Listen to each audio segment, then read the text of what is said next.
Salut les goths et bienvenue dans une nouvelle vidéo à la française. Aujourd'hui, je ne suis pas tout seul, je suis avec JB. Salut les goths. Et aujourd'hui, on se retrouve pour parler de la deuxième semaine du Giro qui s'est achevée aujourd'hui, à l'heure où on tourne la vidéo. Et une semaine qui a été plutôt bonne pour nous, les Français, puisqu'on a vu deux victoires françaises. Tout d'abord, celle de Valentin Paré-Peintre, juste après le jour de repos, euh, avec en plus une deuxième place de Bardet, donc vraiment un duo de Français assez incroyable. Et Valentin Paré-Peintre, cette étape, il était vraiment insane. Ouais, très très très fort. Franchement, en plus, il y avait son frère aussi pour l'assister dans l'échappée. Donc c'était assez sympa de voir un travail collectif de la G2R. Et puis, comme tu as dit, Bardet qui se replaçait au général, c'était assez cool aussi. En plus, on l'a revu encore, bon, je passe directement à aujourd'hui, mais on l'a revu attaquer Bardet, donc se replacer un petit peu au général, même s'il n'a pas repris grand-chose. Mais pour un top 5, potentiellement, c'est intéressant. Donc voilà, donc c'était vraiment, ouais, c'était vraiment un jour de fête nationale, là, presque. Ouais, et puis derrière, il y a eu une victoire assez incroyable, celle de Alaphilippe, qui part à 100 km de l'arrivée en duo avec Maestri. Et à ce moment-là, honnêtement, moi j'étais en train de regarder, je me suis dit, mais qu'est-ce qu'il fait? Il va encore se cramer, il part trop tôt. Et au final, bah, ça s'est un peu regardé derrière, ça a pas trop relayé, et il a réussi à aller au bout. Donc ça faisait combien? C'est quoi sa dernière victoire en Grand Tour? C'est 2021, je crois. C'était Ouais, 340 jours à peu près, je ouais, crois. voilà, Un c'est truc ça. comme ça, Donc c'était énorme. il retrouve le succès en plus avec la manière. Cette étape a été vraiment folle pour le coup.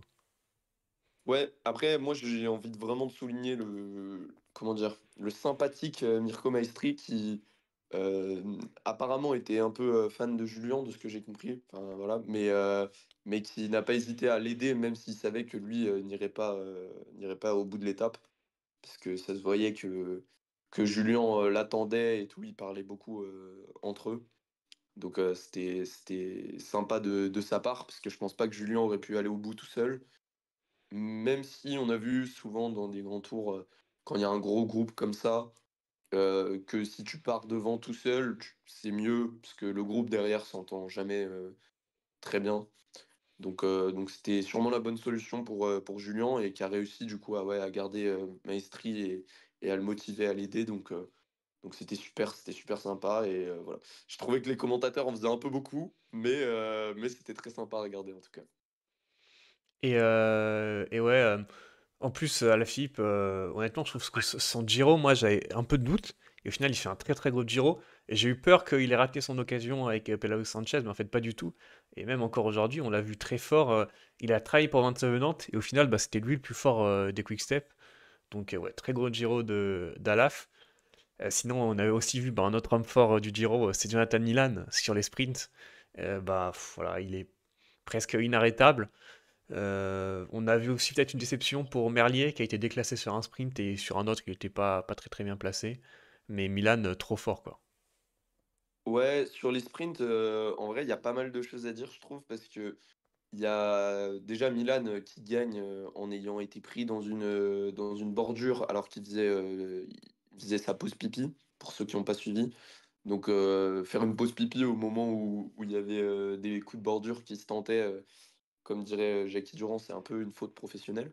Mais bon, ils ont réussi à rétablir les choses et il a pas mal participé dans la poursuite, donc c'est carrément étonnant de le voir réussir à gagner ce sprint. Je sais plus sur quelle étape c'était, c'était l'étape 13, il me semble.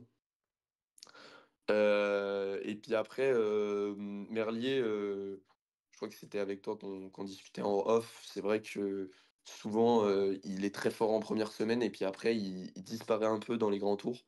Donc c'est dommage. Et l'autre homme fort des sprints, qui était Olaf Koy, bah, qui a dû abandonner aussi. Donc forcément, quand on prend tous ces facteurs en compte, bah, c'est vrai que Jonathan Milan, c'est un peu comment dire? Le pic, l'obvious pic pour les étapes de sprint maintenant, même si Caden Groves, je pense qu'il peut aller en chercher un à un moment, mais il faut vraiment des conditions, que toutes les conditions soient réunies, quoi. Ouais, puisqu'on a eu aussi du coup, les abandons de Jakobsen et Olaf Koy.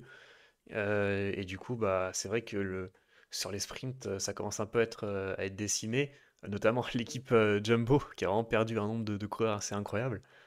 Mais ouais, Ah mais Jakobsen, Jakobsen, Oui, qu'il voilà. abandonne ou pas, franchement, il pesait C'est pas. vrai qu'il Alors que avait, ouais, il avait Coy, abandonné il a au début montré du Giro. que, même en ayant chuté, il a montré que il était capable de gagner, puisqu'il a gagné une étape en battant Milan, qui était quand même, qui avait l'air très fort. Donc voilà, c'est un peu dommage. Et du côté du général, pas trop de changements. Bah, évidemment, Pogacar qui a encore fait un numéro aujourd'hui. Sinon, derrière, ça s'observe un peu, ça se marque un peu. Il y a parfois des petits écarts qui se font, 10 secondes par là, 10 secondes par-ci, mais il n'y a rien de trop conséquent. On a peut-être vu aujourd'hui que Felipe Martinez est peut-être le deuxième plus fort, Geraint Thomas le troisième et Ben O'Connor un peu en dessous.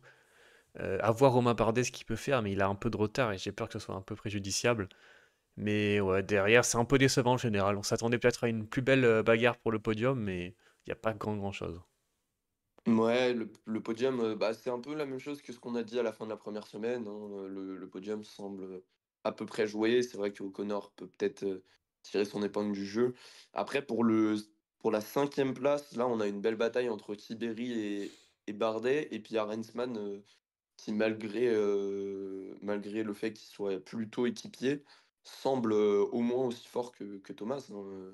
Parce que je me dis, s'il n'avait pas perdu ce temps-là, je crois qu'il perd 1:30 sur la première étape ou un truc comme ça, bah, il serait dans les temps de O'Connor, par exemple. Donc il y a vraiment, une belle deuxième semaine d'Arensman, quoi. En plus avec un très beau chrono aussi qu'on a vu. Ouais, ouais, c'est clair.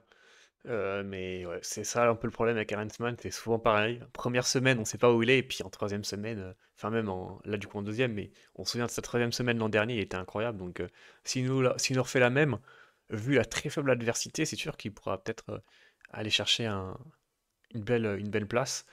Ouais, et puis en plus, Thomas, c'est pas le enfin, c'est un mec très, altruiste, dans le peloton. Donc je pense que s'il a un jour sans, ou enfin, s'il sent que Arensman est vraiment plus fort, il hésitera pas à lui dire de jouer sa carte, quoi. Donc à voir si les DS, sont du même avis. Ça, c'est pas sûr, mais voilà, mais à voir. Mais Bardet, c'est vraiment pas fini, hein. Il a même pas 1:30 de retard sur Maestri, sur, Tiberi, pardon, excusez-moi. Donc il y a vraiment un top 5 à aller chercher, ce qui, bon, peut être un objectif pour lui, même si, nous, on est tous d'accord, je pense, chez les GOAT, qu'il aurait mieux fait de jouer les étapes, mais ça a pas l'air d'être la direction qu'il prend. Donc Ouais, c'est sûr que c'est un peu dommage, moi je trouve, d'aller jouer un top 5. Parce que voilà, un top 5 sur le Giro, alors on va pas cracher dessus, hein, mais pour un mec comme Bardet, je suis pas sûr que ça lui change la face du monde, alors qu'aller chercher une victoire sur le Giro, en plus lui, il pourrait faire du coup le triplé avec une victoire sur le Tour, la Vuelta et le Giro. Donc moi je préférais qu'il aille jouer les étapes en échappée, mais bon, il va jouer le top 5, autant qu'il se fasse plaisir. Et d'ailleurs, la semaine prochaine, pardon, il y aura pas mal d'étapes qui pourraient lui convenir, notamment l'étape 20 qui se finit en descente. Quand on connaît ce talent en descente, pourquoi pas. Mais bon, c'est sûr que si tu restes avec Pogacar dans le peloton, là, t'as aucune chance de gagner. Donc, s'il part pas en bah, ouais, échappée, ce sera fini, quoi. c'est un peu compliqué, mais c'est comme ce que disait, Valentin Paré-Peintre, aujourd'hui. Il disait, ma chance de gagner, c'est, depuis le groupe des favoris. Et j'adore Valentin Paré-Peintre. Il nous a montré qu'il était très fort et qu'il avait passé un cap. Mais de là à battre, Pogacar, bah, clairement pas. Donc enfin, genre Pogacar, en plus, c'est pas le genre de mec, qui va te laisser la victoire, s'il te voit sortir et qu'il peut suivre, il te suivra sans hésiter, quoi. Donc tu peux même pas, jouer tactiquement. Ils sont pas assez forts pour ça, les AG2R.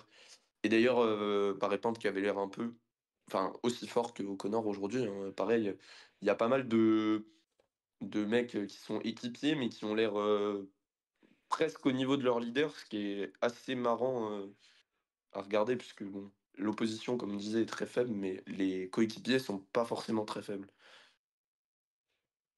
Ouais, et puis du coup, bah, la semaine qui arrive, c'est une semaine assez dure. On a quand même une étape de plat entre, et puis la dernière étape qui se termine à Rome, comme souvent. Donc il y aura probablement des grands chamboulements au général. Pour la première place, on a bien compris que c'était pour Poga, mais derrière, pour le podium, bon, ils se tiennent, en espérant qu'ils essayent de faire la course. Mais sinon, pourquoi pas avoir des belles échappées, je sais pas, pourquoi pas avoir un Alaphilippe aller chercher une deuxième victoire, un Valentin Paré-Peintre, un Aurélien Paré-Peintre, un Baudin peut-être, un Alex Baudin, qui sait? Je sais pas ce que t'en penses. Moi, pour le coup, je vois bien Bardet remporter l'étape 20.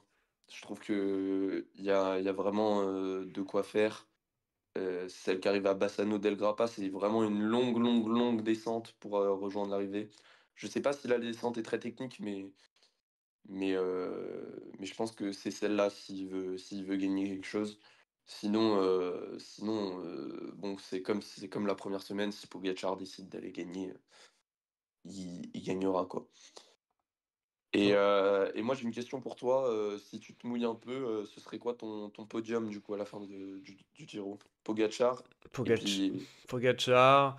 Alors moi, je croyais pas du tout en Daniel Felipe Martinez, mais quand je vois ce qu'il est en train de faire, bah, il me fait mentir. Du coup, je vais le mettre en 2. Et puis en 3, je sais pas trop. Je vais mettre Geraint Thomas un peu par défaut, parce que voilà, il est toujours là à suivre et je ne le vois pas se faire lâcher. Mais ouais, c'est un peu par défaut, parce que je le trouve pas non plus exceptionnel. Mais ouais, je sais pas si toi tu vas mettre le même que moi ou tu vas tenter un truc, mais...